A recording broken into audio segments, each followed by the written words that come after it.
Bus ready పెట్టి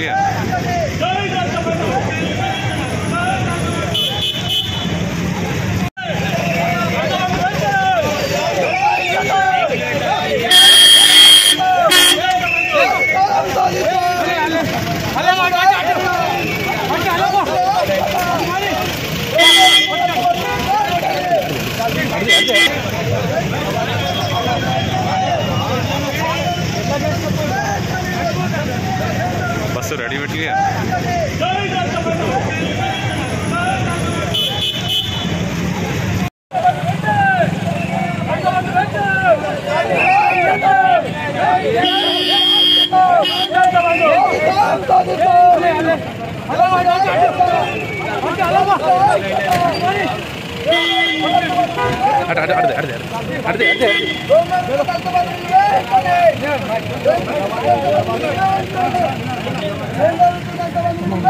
పట్టుపోతాం కాదు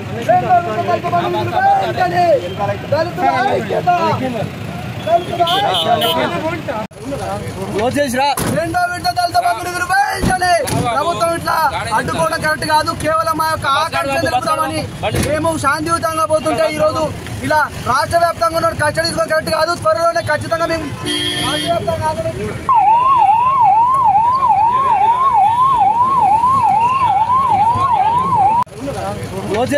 రెండో విడత దళిత బంధువులు వెంటనే ప్రభుత్వం ఇట్లా అడ్డుకోవడం కరెక్ట్ కాదు. కేవలం మా యొక్క ఆకాంక్ష తెలుపుతామని మేము శాంతియుతంగా పోతుంటే ఈ రోజు ఇలా రాష్ట్ర వ్యాప్తంగా ఉన్న కట్టడి కరెక్ట్ కాదు. త్వరలోనే ఖచ్చితంగా మేము